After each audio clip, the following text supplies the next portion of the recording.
Who's friends with all the night dreamers, talking to you at night. Gary on the radio, but maybe he's not inside. Bigfoot's on his tail, flying UFOs, that's right. Gary's Talk Show Radio, Wednesday, Thursday, and Friday nights. If you need a friend to talk to, he will always be there. The Night Dreamers Talk Show will fix your despair. If you want to talk conspiracies, Night Dreamers is for you. Top secret case, alien space, it's Gary with the news. Tune in on the radio, don't let Big Brother know. They're listening to everything, even Gary's late night show. If you need a friend to talk to, he will always be there. The Night Show Dreamers Talk Show will fix your despair, because Gary's talking to you at night. The views and opinions expressed by guests on Night Dreams with Gary Anderson do not necessarily reflect those of the Night Dreams Talk Radio Network, its hosts, staff, or sponsors. This show is for entertainment purposes only. Listener discretion is advised.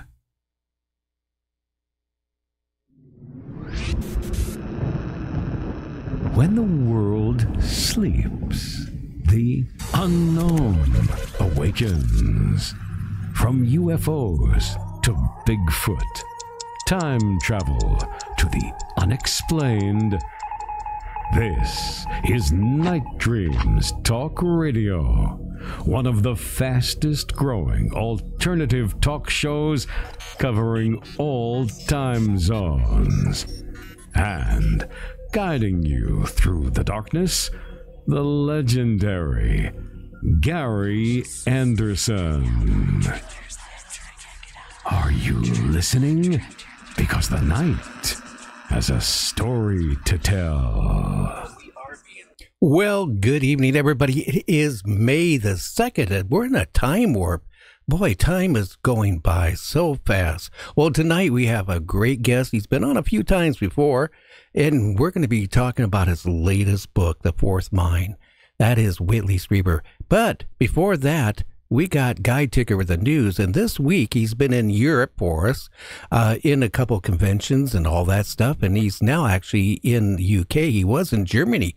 You know, you can buy a Chinese robot for only $16,000. It'll do everything. Your cooking, it'll be your companion. I hope not like my ex-wife back 40-some years ago, or my ex-mother-in-law, but it can do a lot, and only for $16,000. Well, Guy Ticker is going to talk a little bit about that, and then we're going to have Whitley on. Breaking news. Who will win the race to develop a humanoid robot?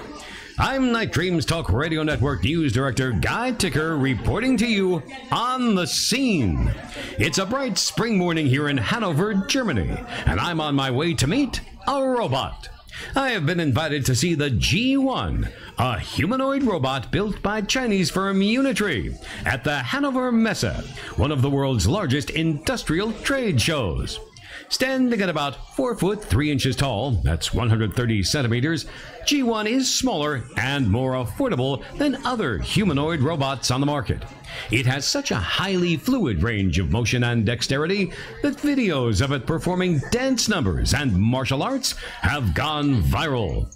Today, the G1 is being controlled remotely by Pedro Zheng, the Unitree sales manager. He explained to me that customers must program each G1 for autonomous functions. Now, as I am here, I'm seeing passersby stop and actively try to engage with G1, which cannot be said for a lot of other machines being shown off in this cavernous conference room. I'm watching people reach out to shake its hand, make sudden movements to see if it will respond. They laugh when G1 waves or bends backwards. They apologize if they bump into it. There's something about its human shape that, uncanny as it is, sets people at ease. Zheng told me, and I quote, I'm going to translate this here, the supply chain and the entire ecosystem for robotics is huge in China, and it's really easy to iterate developments and do R&D, research and development, close quote. Unitree underlines that advantage. Its G1 is cheap for a robot with an advertised price of just $16,000. I may come back with an assistant news director. I'm Guy Ticker reporting to you on the scene. We now return you to your regularly scheduled program. This has been Breaking News on the Night Dreams Talk Radio Network. Stay tuned to your local station for further updates. He is the author of over 40 works of both fiction and nonfiction. He is Whitley Strieber. His books, The Wolfen, The Hunger, Communion, and The Coming Global Superstorm as The Day After Tomorrow were all made into feature films. His sci-fi series, Alien Hunter, became the Sci-Fi Channel series Hunters. In 1985, Whitley had a close encounter of the third kind. It led to the writing of the epic bestseller, Communion, that changed the way the world thinks about this enigmatic experience. When he eventually realized that the experience could not be attributed to known factors, he began making an effort to recontact what he calls the visitors. The response has been ongoing for the past 30 years and has been chronicled in Communion, Transformation, Breakthrough, A New World. His most recent book, Them, analyzes both civilian and military close encounters. Whitley Strieber's website, unknowncountry.com, is among the largest in the world dealing with paranormal phenomena, and his podcast, Dreamland, has been produced weekly for 20 years. Well, Whitley, how are you doing tonight, my friend? Boy, we lost his audio. JC, if you're listening, you need to get a hold of him, and I think he's muted on his end. Well, tonight we're going to be talking to, Whitley about The Fourth Mind.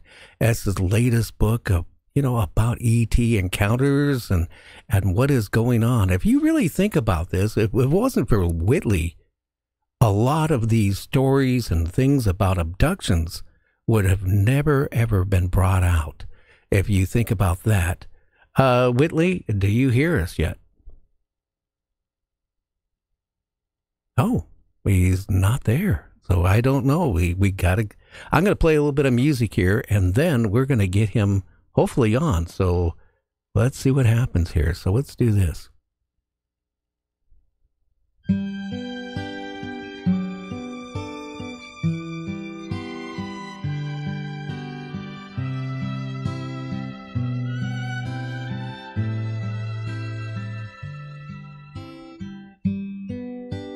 Aubrey was her name, a not so very ordinary girl or name, but who's to blame for a love that wouldn't bloom, for the heart James, I can hear fine. You hear me now? I hear music. Okay, now you can hear me. Well, I was trying to get a hold of you. Teams, I'll tell you, they got a lot of work they need to do on this platform. Yeah, man. I've been sitting here watching you. Well, have you been watching me sweat bullets? Yeah, I didn't know what you were doing. I was panicking. But anyway, your new book, it's come out, The Fourth Mind. How long did it take you to write it, and why did you write this one? Well, it took me about a lifetime, but I actually sat down and wrote it over about a 2-year period. And I did it because I am trying to cushion the process of the shock of the new that is involved in the close encounter phenomenon and meeting with the visitors. Right now, my books are read by a significant audience.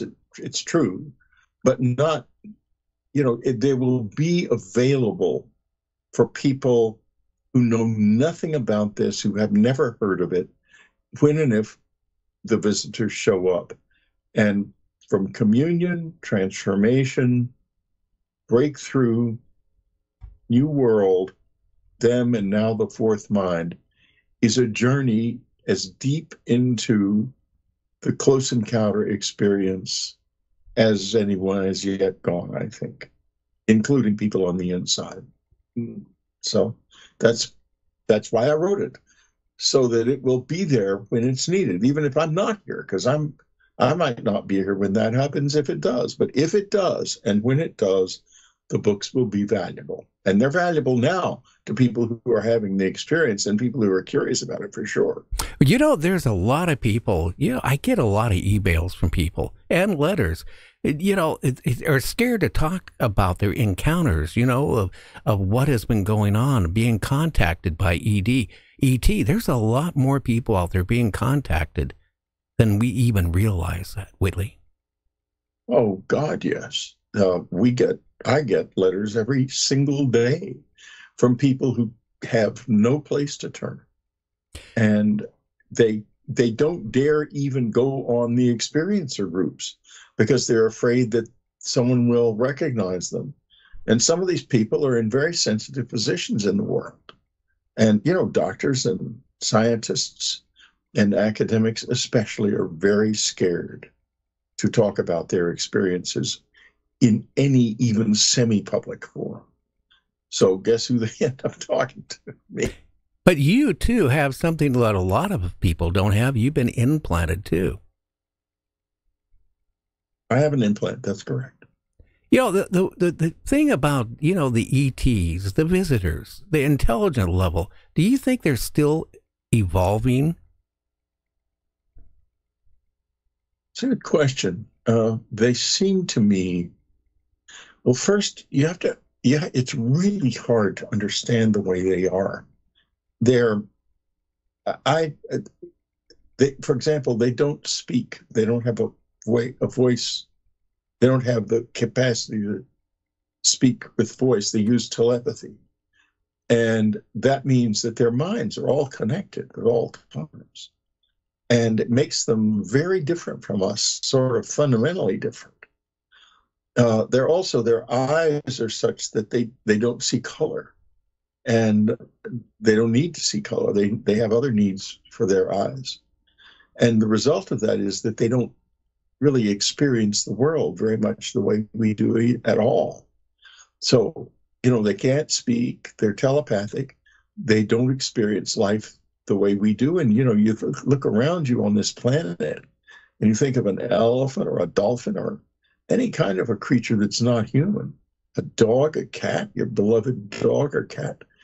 There's a huge gulf between us, simply because we have different brains and different perceptual systems.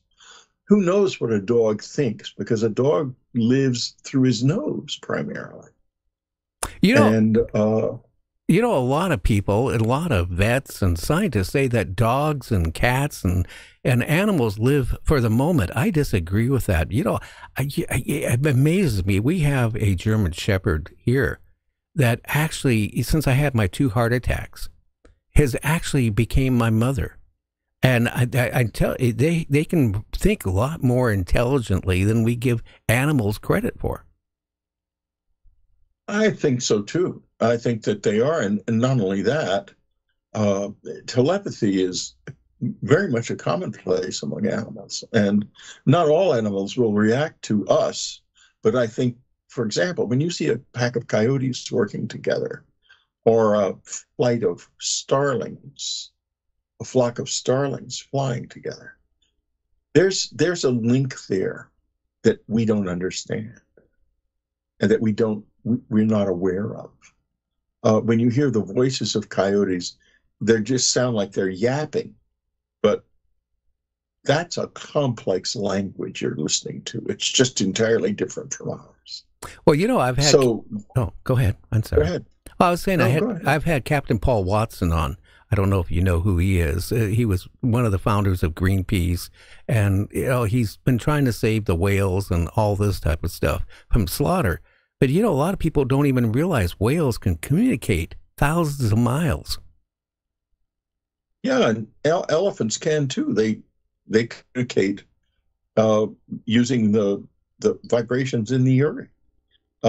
And whales communicate using sound, and they may communicate in other ways as well. It doesn't necessarily mean they're not, perhaps they're not confined to vocal communication or sound communication. The visitors certainly aren't, and they can't communicate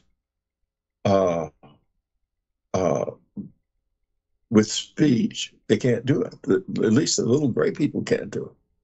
They don't have vocal cords. Now, the ETs, the Greys, do you feel that they have feelings like we do? Hate, love, emotions? Well, that's certainly my impression. But you got to understand, people have very confused ideas about them because they come in more than one form. And different forms have different relationships to reality. Like the little ones, they're about 3 feet tall. And they are expendable. They are very sophisticated biological robots, and they are. If you're with them, they don't necessarily express emotions. But the taller ones, they're about 5 feet tall, have very rich emotional lives. I've had the experience of knowing them now for many, many years, and they have all kinds of emotions, including getting pissed off at me, which is something that happens fairly often. Well, are you still getting data? Last time I talked to you, you were getting data that you were trying to decipher. Well, yeah, I got used to using the implant. And also to they will show me these hieroglyphics. I hardly ever see them. I don't want to. I wish I could say that. Well, we sit down and chat and stuff, but it's not the case. I very rarely see them physically.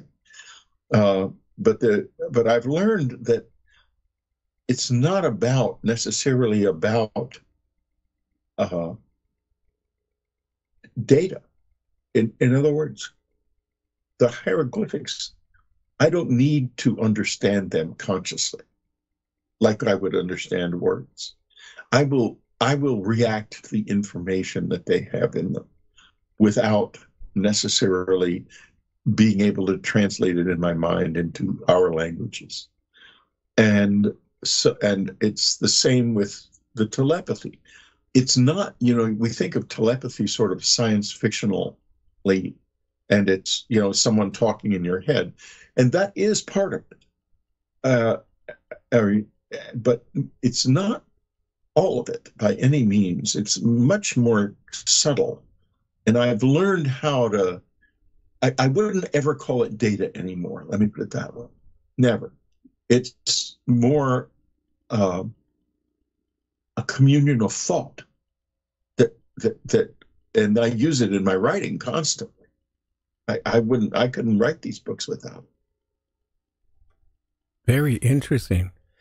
Now, the visitors, a lot of people fear the thought of being visited by them, but do the visitors actually fear humanity? They don't want to get hurt. And that's why if you get a group of close encounter witnesses together, they're all very mild-mannered people. And you think to yourself, I wonder why that is. And then you think, no, I actually understand that because they're very mild-mannered, and they are, excuse me, no, and that's because if they're going to get close to people, they want those people to be not to fly off the handle, as I indeed did the first time I was with them in my adult life in 1985. I certainly did fly off the handle. I excused myself completely because I woke up in a room full of giant insects. And after a while, it became obvious that they were real. And so, yes, I did get quite concerned, to say the least. Well, I think anybody did too, but also at your house you had out in the wooded area, didn't you kind of get lured out of your house and you saw a friend that passed away long before that? And were that leads into an interesting thing about the living, the dead, and the visitors, and what this all is really about. Because it's not aliens from another planet coming to trade cell phones for telepathy phones or something at all. That night, one of the oddest things that happened was I saw, sitting in the woods where these little beings were, a man I had known in college and high school. In fact, we even went to grade school together for a few years. So I knew him pretty well. And he had joined the Central Intelligence Agency. And, you know, when you do that, you kind of leave your old friends behind, which he had. And I hadn't seen him in years. But he was sitting there, and not only was he sitting there, he told me all kinds of detailed things about the problems with the exhaust manifolds of stealth aircraft, which were very secret then. I knew nothing whatsoever about them. And I didn't even know what an exhaust manifold, schmanifold. I was talking to a wall. And so after the experience it was so traumatic that the day after I was just feeling miserable and hurt all over. And I felt absolutely terrified when the sun went down that night. Just terrified. And I stayed terrified, and I began to go crazy. I had no idea what had happened to me. It never crossed my mind that it was alien contact at all. But so it started to become clear over the next week or so, the jumbled memories, and what stood out in them is the guy. I recognized him very clearly. He'd been there. And I thought, Christ, I had written a book called War Day, which had annoyed the Reagan administration a lot. And I thought, could it be they played dirty tricks on me? They filled me full of some kind of drugs or something. What the hell is that about? Because I remembered him that he'd gone into the CIA. And I had an old phone number for him. And I called him. It was disconnected, which wasn't a surprise. I mean, because I hadn't talked to him in years. So I called his brother. I had a phone number for him too, and he was still very much there. And he said, well, he died last March. Wow. And this was in December. And I just about dropped my teeth. Died last March. But that was only the beginning of the relation. One day, a couple of years later, when we were getting all these letters, which are now archived, by the way, at Rice University in Texas, at the Archives of the Impossible. Getting all of these letters, and came out of her office and she says, Whitley, this has something to do with what we call death. And the reason she said that was that people quite commonly would see or experience their dead friends and relatives or the dead along with the visitors. And that would happen at the cabin. When someone would see a ghost, that someone they knew and would always say the visitors will be here later. And they always were. There were remarkable experiences at that cabin. I wish I hadn't lost it, but I did.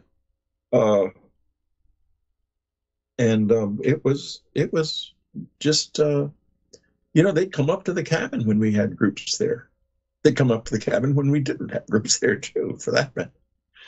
But now, were they coming in human form? No, not at all. They were coming in visitor form, and they were with great big black eyes and little spindly arms and legs. But if they touched you, the electricity would go through your body that felt wonderful. but also meant you were not going to move until they take their hand away.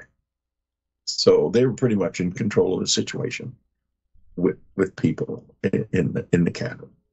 And they would appear in houses up and down the ridge too. It wasn't just the cabin, because I think they came out from underground. I don't think those were up from above ground, although I'm pretty sure I was above ground when I was abducted. But the ones that were coming up to the cabin were coming up from underground. That is very interesting too, because, again, if you really think about it, I'm sure that we have, even in the oceans, there is underwater bases with ETs, that they have. Yeah. And underground, we're finding things out more and more. And, another thing, I was just reading an article, a science article from Russia. They've been experimenting for over 10 years that when we die, we really don't die. Our thoughts, our consciousness is kind of like uploaded somewhere. And that they've been doing research where they've been putting codes in it, and they've been gathering some of this information back. So maybe that's how they also can contact, like your friend who died a year before. Yeah, well, we're definitely, my wife, when she passed away in 2015, it wasn't but a few hours before she reemerged in the lives of friends of ours, and she was definitely still there. I wrote a book with her after she died called The Afterlife Revolution, and the famous afterlife investigator, Dr. Carrie Schwartz, wrote a foreword to it saying he thought it was the most convincing book about afterlife survival that he'd ever read. Well, I died twice in December, back to back, like 20 minutes apart, and they managed to revive me both times. Otherwise, I wouldn't be talking to you. But, it really changed my whole views of death. There is something, because I was still digesting stuff while I was dead. And, and that made me realize there is more to life than we even realize. Well, you've joined the modern shaman. You know why? Well, a shaman is a person they had to taste death in order to become a shaman. You had to enter the world of the dead and return alive. And in the old days, the initiations were really dangerous, and some people didn't make it. They did die during these initiations. But modern science has changed all that. There's all kinds of people who have near-death experiences like you did and come back. Anne did in 2004. She came back and she wasn't scared of death at all after that. I'm not. She was, of course not. And I'm not either, but not because I've had an NDE. I haven't. But I've just been around and lived with someone who's often present in my life to this day. And, to the point where she will touch me and there's a lot of contact, and some of it's physical. So, I'm not scared of death either. Now, Whitley, we need to take about a 3-minute break, and we'll come back. We're going to talk about your book and ETs and, again, about your implant. What do you think it's all there for? So we'll be back with Whitley right after this. You're listening to Night Dreams Talk Radio. A little bit of break here, and we'll be right back with Whitley.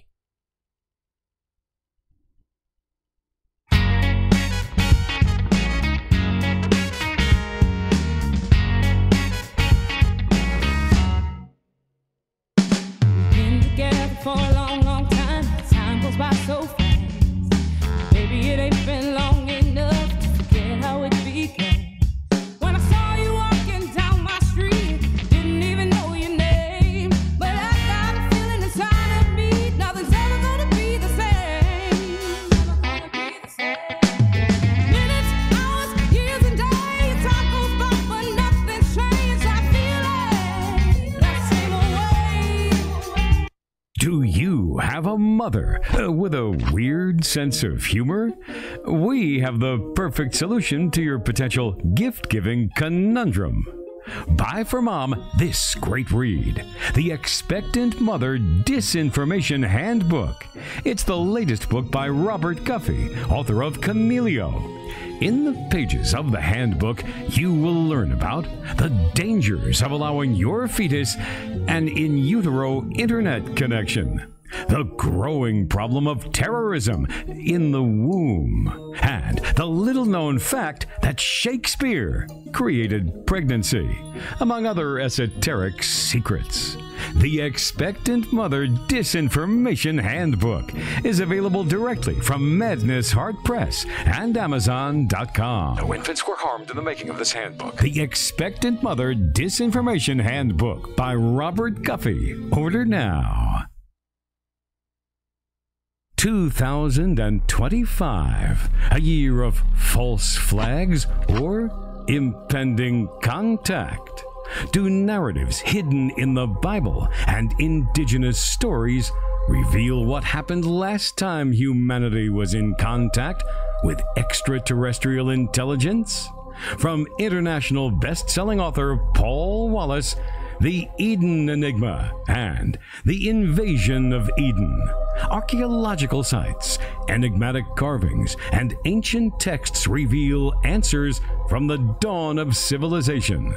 Harvard professor of astrophysics Avi Loeb says Paul Wallace provides a fascinating answer.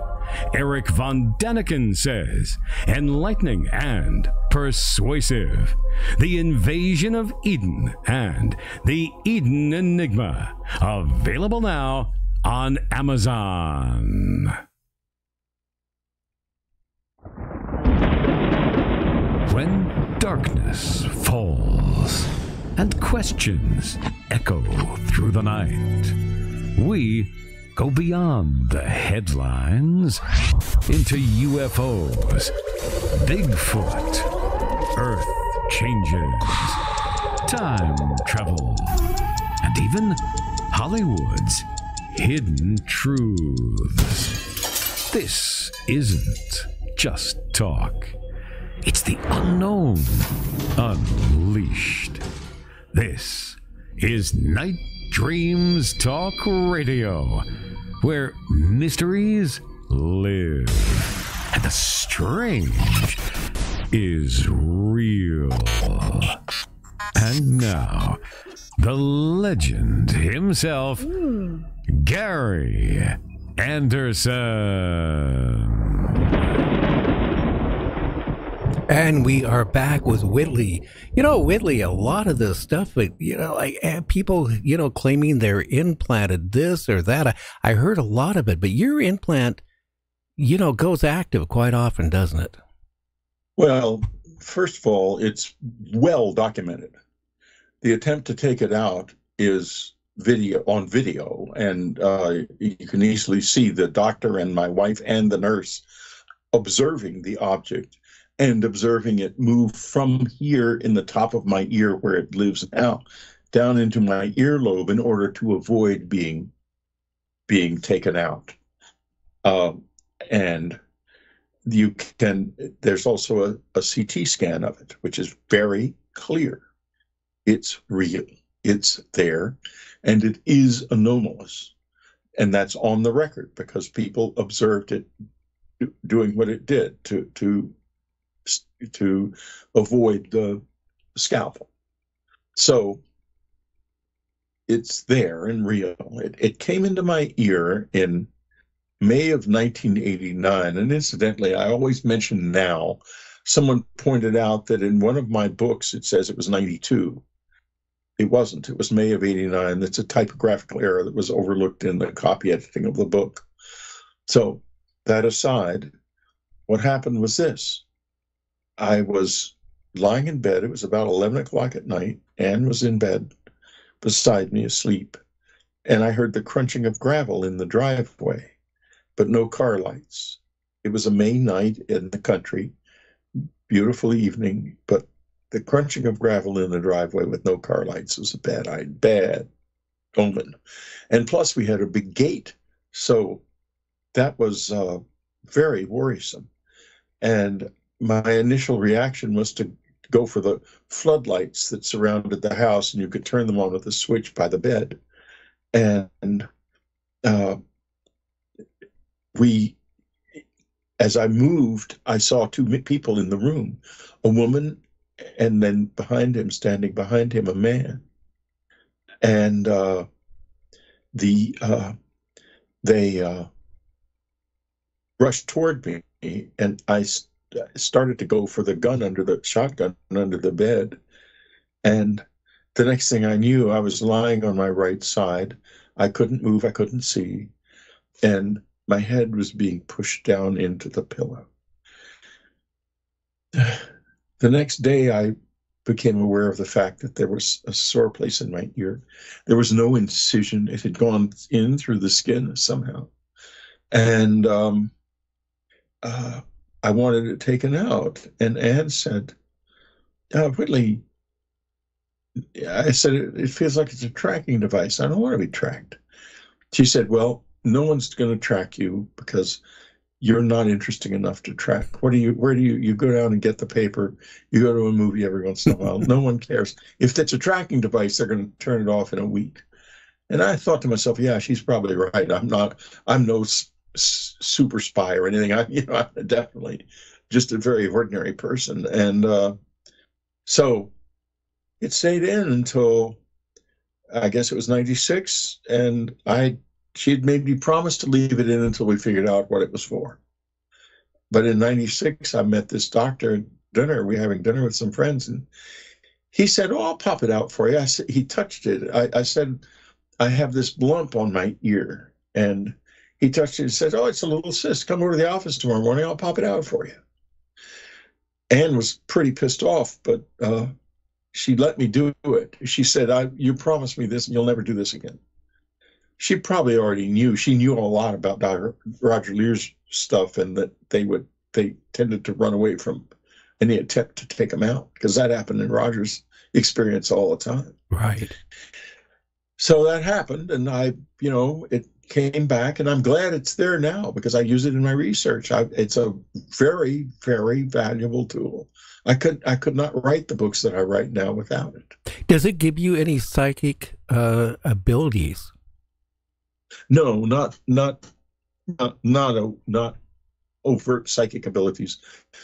What it does is, it's been explained to me, and it draws up memories from inside my mind that I have forgotten, that are relevant to what I'm working on and thinking about.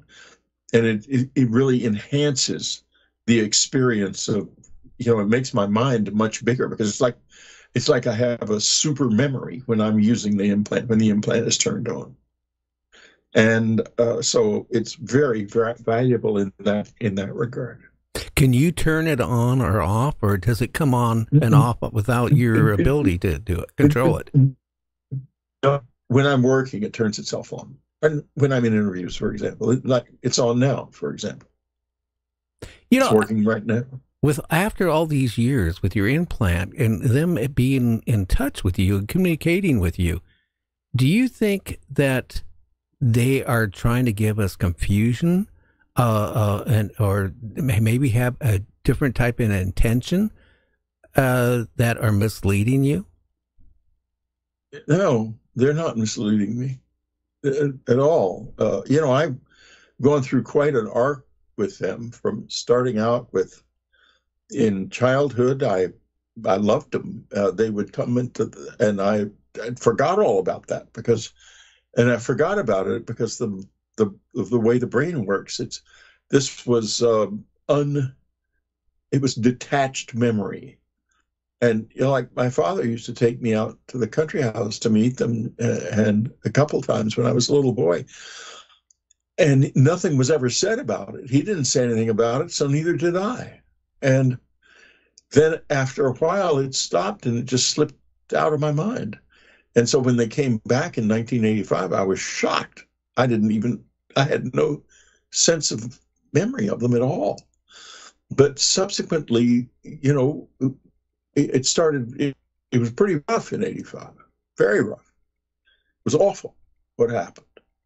But then it got better. And now I have pretty good working relationship with them. I would not want them out of my life, and they're not trying to control me. They're trying to be part of my life, as like a friend would. It's not Stockholm syndrome at all. But do you think they're trying to get their views out to the general public by helping you with your books and giving you ideas and information to write them? Not their views, their information about them and what they are like. That's what they're trying to do. And that's why they've dropped all these flying saucers and things into the laps of the military, and here and in Russia and in China, probably in Europe too, in places, to enable us to try to understand them more, so that we can relate to them and we can have some kind of a relationship. Because the way it is now, we're far from that still. But the purpose of the books is to enable us to learn about them. They're not trying to promote some idea. If they have two things that they're concerned about: nuclear war and the destruction of the planet. And those are both core human survival issues. And that's why they're concerned, because they don't want us to die off. Well, we're doing a good job at destroying our planet. That's the scary part right now. I mean, our oceans at this rate, people don't realize without the plankton, we wouldn't have enough oxygen to supply humanity. And we're killing the oceans. We're doing a good job of doing it. Have they given you any ideas what we can do, how to stop, what's going on? No, that's up to us. But they did say to me 2 years ago that we had 7 years left before the planet would reach a point where we could not save ourselves. And now we've got 5 years left. And we are entering a situation worldwide where the biggest powers in the world, China, most polluting powers in the world, China, the United States, and India, have all made, in particular, United States and India, agree on one thing. They are not going to do a thing about pollution and climate change. And China gives it lip service, but the amount of CO2 coming out of China doesn't change, or it goes up a little bit every year, meaning that it's all talk and no action. So we're going to have to experience what we're going to have to experience. And what will come out of it in the end, I don't know. Again, I'm going to be honest with you. We're over fishing the oceans. We're killing the whales. People don't realize when I mentioned about the plankton, plankton is if it wasn't for whales, we wouldn't have enough plankton to support our oxygen. A lot of people think it's the rainforest, it's trees. Well, our oxygen mainly comes from the ocean, and we're killing the ocean. So at this rate, we're slaughtering all the sea life. We're overfishing the oceans. We're in the next couple of years, we're not going to have. We're going to have some serious problems. Not just that. It's a lot of things going on, and again, you mentioned that they're worried about nuclear war. I mean, ever since man has been on this earth, we've been killing each other. And you have to worry about every day, is this going to escalate over in, Ukraine into a nuclear war? Is this going to happen? And it's really scary. Well, Iran probably already has a number of nuclear weapons.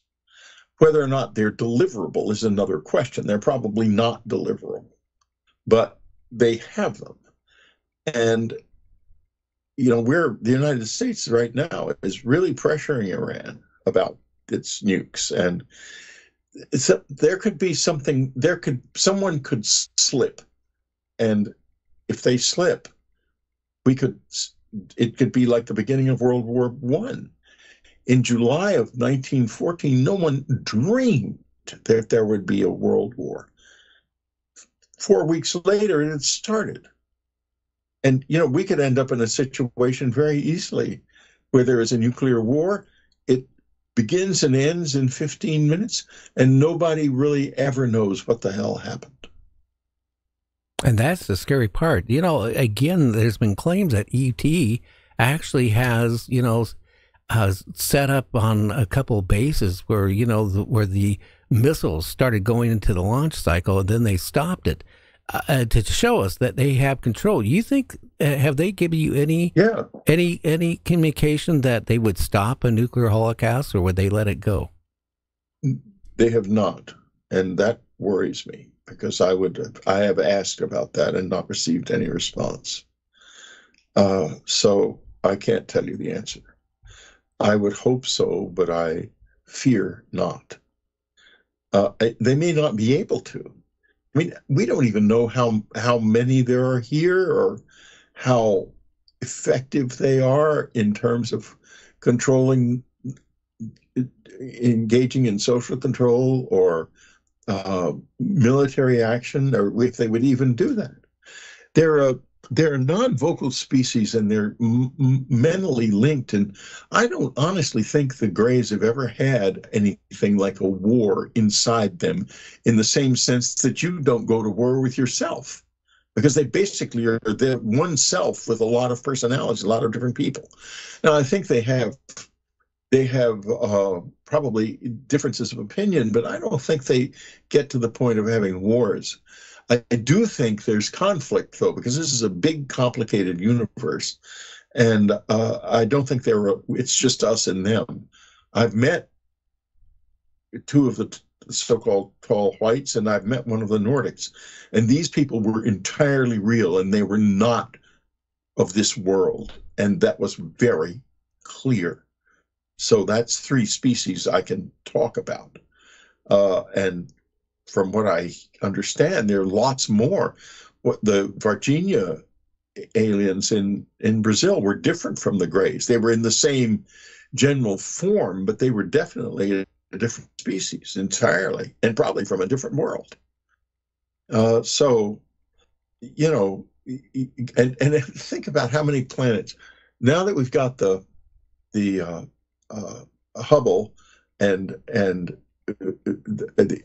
the other space telescope, we've been able to estimate the number of planets in the universe, because we can estimate the number of stars, and with James Webb especially, analyzing these stars, we can estimate the number of planets that are probably around each star and draw averages. We have enough information for that. The number comes to 21 sextillion planets in the universe. Now, if that's real, if that's a real number, and little rocky planets that can support, with water on them, that can support life, are incredibly uncommon, that means there's only maybe a trillion of them in the universe. In other words, that in this universe, it's so big that a trillion would be a really rare number. But think of how many that actually is. And, goodness knows, if you reach a point in your evolution of your understanding of physics, that it becomes not difficult to travel among the stars, which seems impossible now, if that becomes something that's doable, then we're going to see a lot of species here. They're going to be damn weird. A lot of ones we have seen are weird enough. Yeah. Again, how do they get along with each other? Has that been communicated with you? Well, there's one pretty solid indication that there is conflict, and not in my life. I've never seen them like bickering over me or anything like that. But was a crop formation in England that went down in 2002 in a place called Crabwood. And this is a very famous formation. You'll recognize it as soon as I begin to describe it. It has an image of a gray, and it has an image of a disc with ASCII code on it. This absolutely could not have been made by people. We have no technology that could do it, not any. And if you look, you'll find that probably CIA motivated people or flooded the internet early on with stories that it was all nonsense and it was fake. It isn't. And that ASCII code was translated. It was in English and it was easily translated. I could have done it myself, but somebody else did it before me. And it says, beware the bearers of false gifts and their broken promises. There is good out there, much pain, but still time. Now, in 2002, much pain and still time. Is there still time in 2025? Not as much time, obviously, because 21 years have passed. But listen to that message. Beware. You don't say beware of someone if there's not conflict. Of the bearers of false gifts and their broken promises. That means that somebody is here giving us something that isn't real. They're giving us gifts that aren't what they seem to be. Therefore, they are hostile to us. They do not have our best interests at heart. There is good out there means that there is someone else who wants to help us. Therefore, yes, there is certainly conflict, but the dimensions of it, I don't know. I never, ever go beyond what I can talk about, prove. Because you'll have plenty of people come on here and say, oh yeah, the reptilians and the grays are at conflict and the tall whites this and that. I don't know any of that. But I can assure you that there is definitely conflict. I really think there is. Can we take one call? A caller, who do we have? Hi, this is Barb. Hi, Barb. You have a question for Whitley? Yeah. First, I want to thank him for coming on. And I wanted to ask him, in all of the times that he's met with these aliens, did they ever mention anything about their own planet or share anything personal with him? No, I've never had any indication of where they are from. I therefore can't say they're aliens. I don't know what they are. I can say that they have appeared in my life in three ways. One, I ended up in one of their ships with them. Two, they would come up out of the ground at the cabin, but never down from above, as far as I was aware. Three, they appear spontaneously in places. They're suddenly just there. And those are the three ways I've seen them, and there's been very little of that. So I really don't want to mislead anyone about that. It isn't something that happens regularly. In fact, the last big event I had with them in my personal life was there's a little place on my right leg just above my ankle that they haven't done this in a long time, but they would stick a little tiny needle in it every once in a while. And usually they would come while I was asleep, and I would know they had come because there would be a little red needle mark there in that thing. And I don't know why they did it. I can't explain it. I have no idea what it was for. But one night I woke up in the middle of the night and I realized there was something between my legs in the bed. And since I have no dogs and no cats and there's no rats or anything around here, it was a couple beats as I came up from sleep, and I thought, wait a minute, there's something in the bed with me.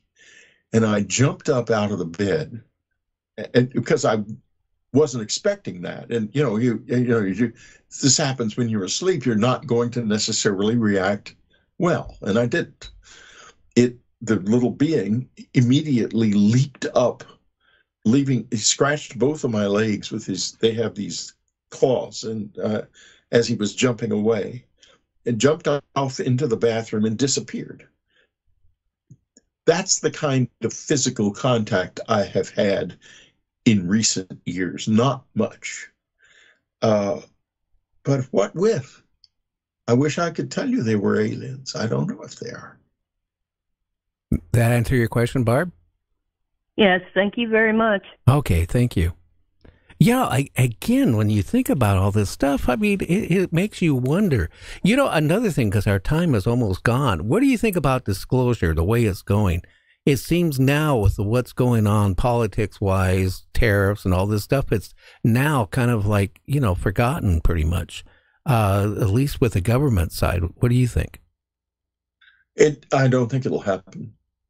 I think the visitors are in control of how they are. It's not up to the government. If they want us to know they're here and to the general public to know about them, they will do that. And they will do it probably in such a way that the government will suddenly admit that they are real. But it'll be behind the scenes. It'll be their doing, whether it's using mind control or what it is, an interface between government people and them or not. I don't know how it will work, but I do know this. It ain't up to us. Governments have no say in it.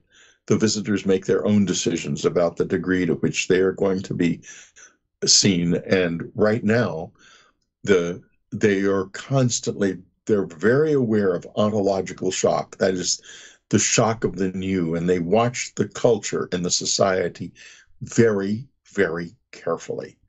And they see that as they come closer and people become more aware of their presence, the scientific and academic communities are hardened against this. You'll find if you go on Wikipedia that they're taking down UAP-related Wikipedia pages. Oh, yeah. Just today, I heard from a podcaster whose ability,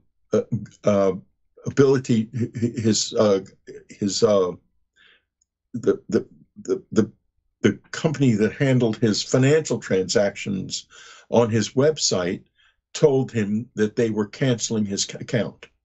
And the man actually said it's probably because of the UAP stuff.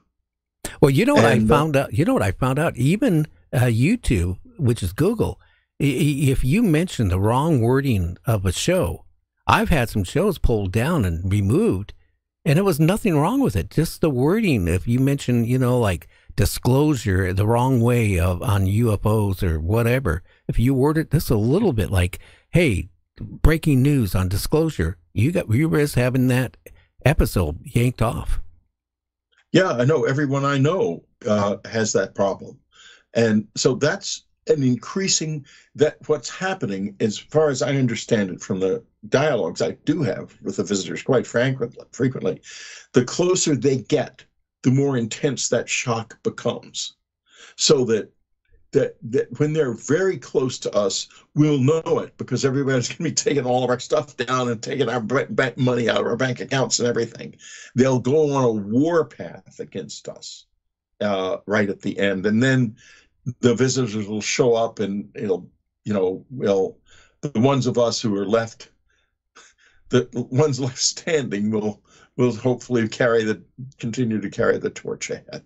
I hope so. Let's take one more call, and then we'll talk a minute or two about your newest book. And then I just want to say it's been a real pleasure having you back on. Who do we have out there? This is Art. Hi, Art. Hi, Gary, and hi, Whitley.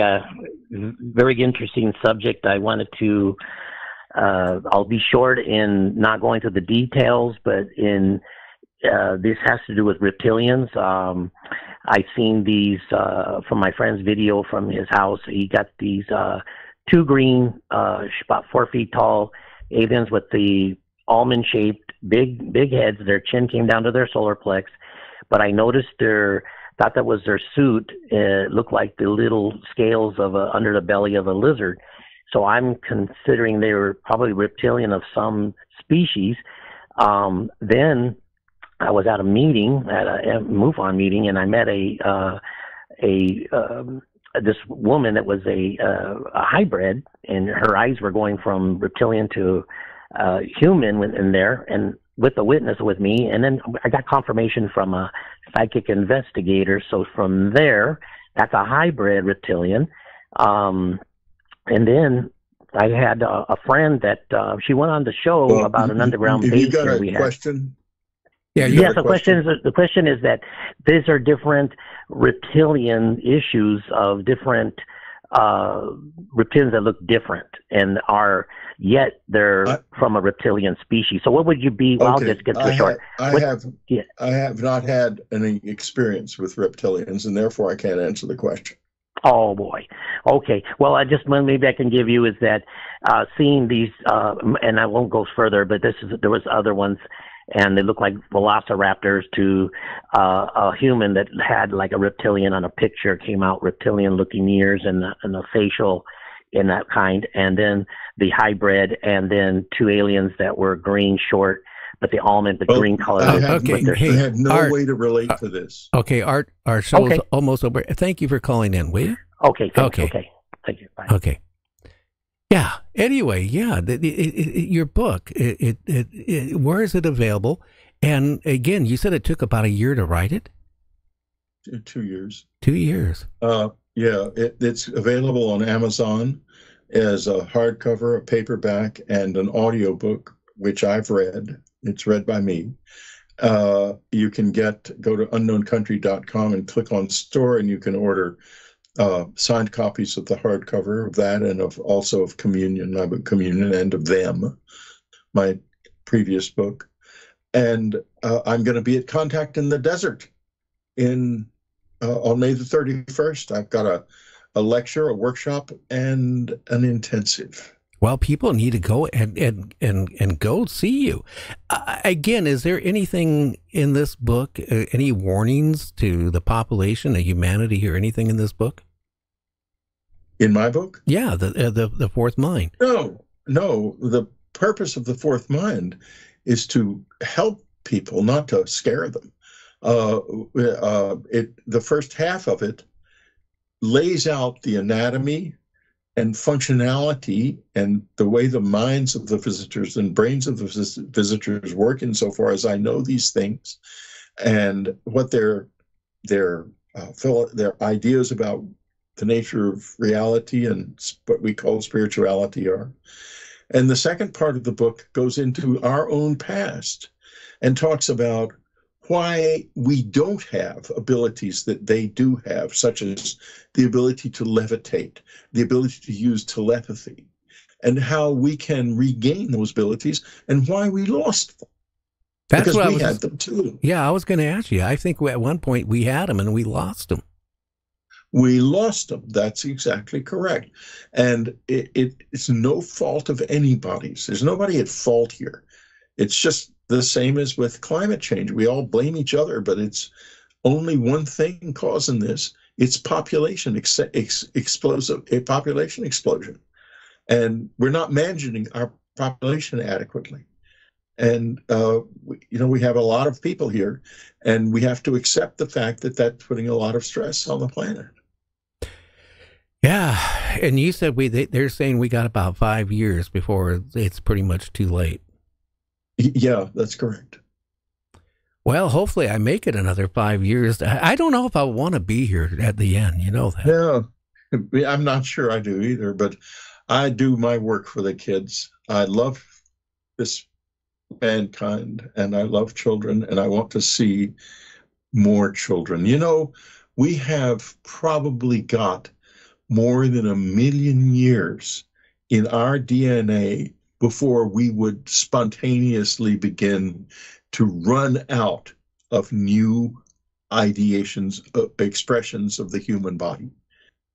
So we've got a lot of living to do, mankind, and I want us to do that. Here's something that's kind of far-fetched before I let you go. I really think this planet has been rebooted a couple times. I really do. Could the Greys have been humans at one time, humanity? Oh, goodness, yes. We don't know what the heck happened to this planet in the past. We know what we can dig up, and we can make ideas of it, but there's things like there's a 1 billion-year gap You can find it in the Grand Canyon, where one strata and is a billion years older than the next strata that's sitting right on top of it. So what was there? Where is it? Was it ice? Was this a ball of ice for a billion years? I guess it could have been. But you understand, we really don't know what this planet is or where it's been in its history, what it has happened here. Most of the planet's history appears to have not had life on it at all. But is that because it didn't, or because the record's gone? It's been wiped clean. I think you're probably right. I don't know why it wouldn't be wiped clean from time to time. Maybe not even by nature. I mean, not even intentionally, but by just nature. And, there's a great horror novelist. I started out my life as a horror novelist called H.P. Lovecraft. He wrote these wonderfully scary stories about the old ones who came from a very ancient and long extinguished life on Earth that was entirely different from ours. And, he was a really mysterious man, Lovecraft. And you think to yourself, maybe he knew somewhere in himself some kind of a truth about the mysteries of this planet and its past. And we're still not done with the mysteries of the future, too. By no means. Yeah. The future is heading right for us. And the future, as far as I can see, is a train roaring down the tracks at top speed, and the passengers are all from other worlds. A question you don't have to answer because I don't want to really put you in the spot, but a lot of ufologists, I think, are getting frustrated, and they're flip-flopping around like a fish out of water on the bank, and their stories are changing. That's what I like about you. You have stayed fast all through, as long as I can remember. For a simple reason. All I have to do is use my memory, and I tell only things I actually remember and experience, like the last caller. I'm not going to talk about reptilians because I haven't seen any. So I don't have to worry about that. I'm going to talk about what I know and nothing else. And that makes logical sense. Yeah, my wife was very smart about that. She said, Whitley, this is really strange, and the only way you're going to get through this is you're going to have to talk about, you remember to talk about just what you know and never anything else.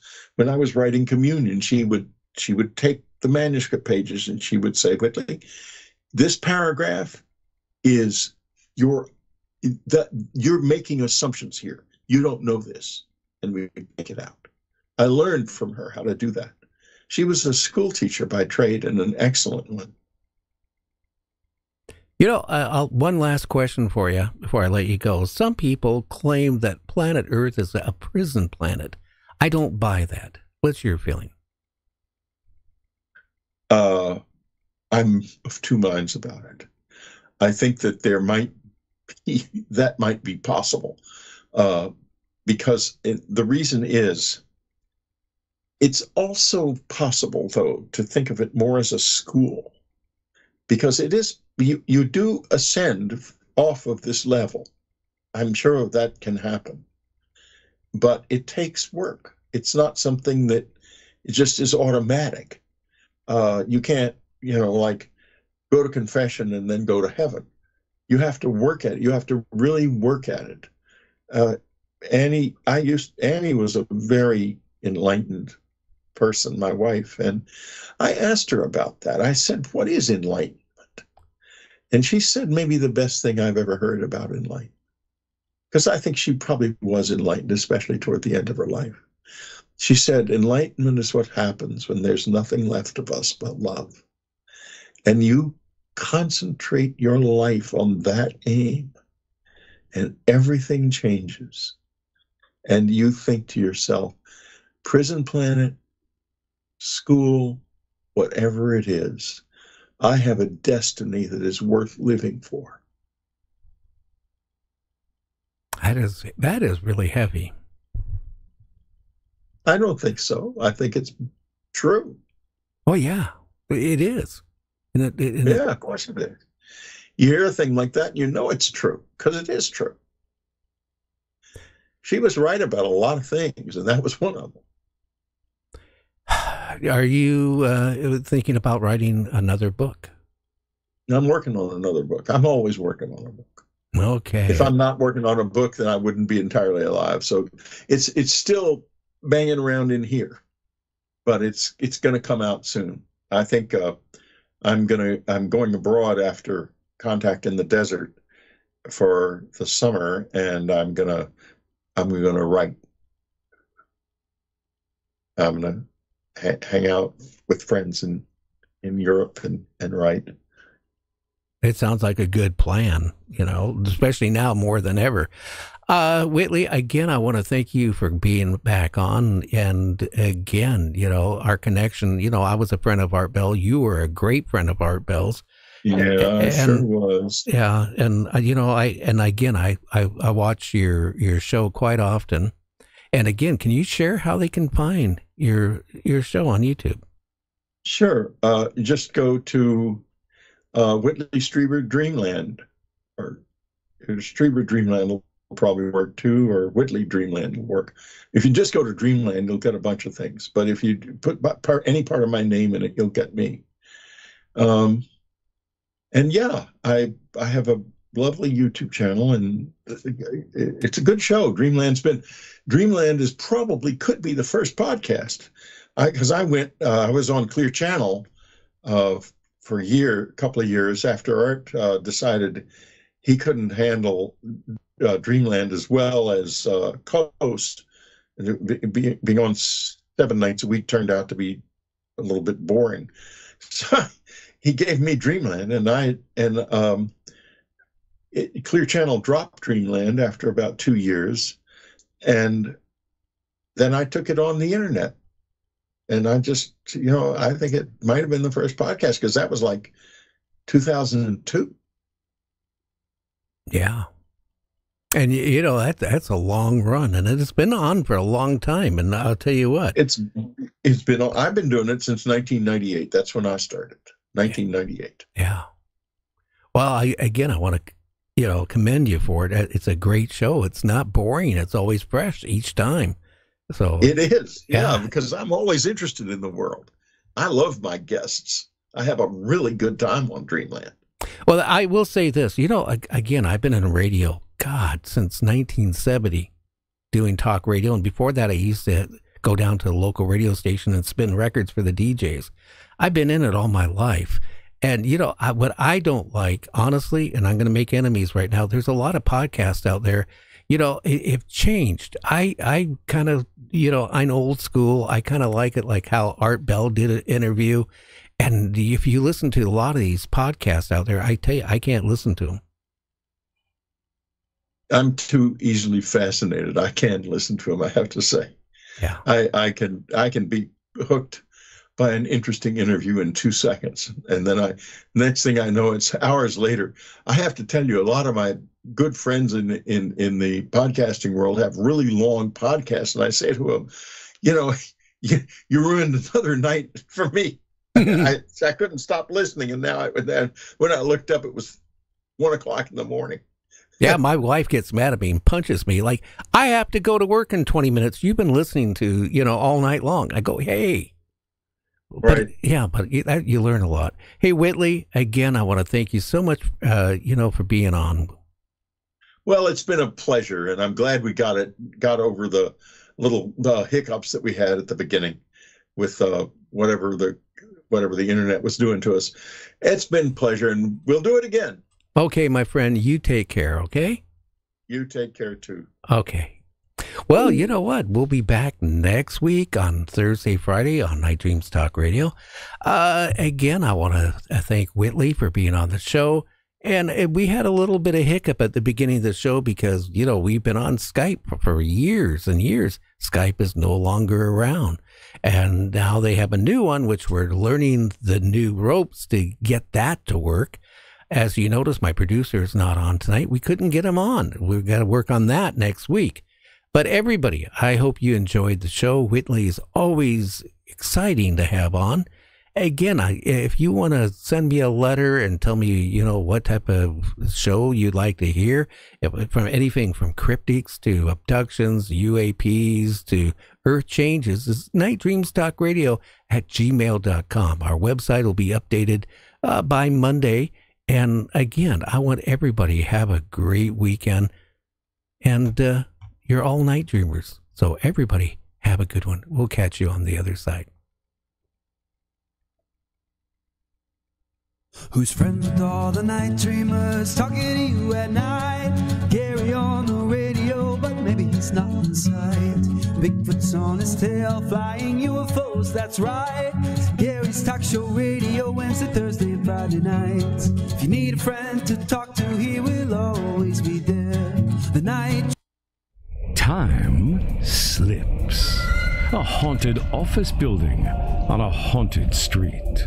A haunted coal town, mysterious black cats, unexplained light anomalies, UFOs, UAPs, in the air and on the ground, bridges in liminal spaces, cryptids, shamans, and a werewolf. Disclosure: you don't need a ranch in Utah. All this and more happens in rural southwestern Pennsylvania. Now available on Amazon from author Kevin Paul. Politics and the Paranormal in Greene County, Pennsylvania. Read this captivating book as soon as you can by author Kevin Paul. Take a journey of adventure and discovery for the enigmatic giants of the forests. Read On the Trail of Bigfoot by Mike Dupler. The author himself describes it this way. Having found possible Sasquatch evidence, namely trees driven into the ground upside down, thought to be territory markers, led me to investigate this creature in my native Ohio. Several years and many forays into Bigfoot territory, I have found incredible evidence, which inspired my book, On the Trail of Bigfoot.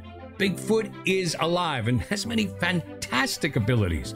The evidence is out there for all to see, but you need to know what to look for. My book will inspire those who have answered the call to seek this elusive creature, the Bigfoot.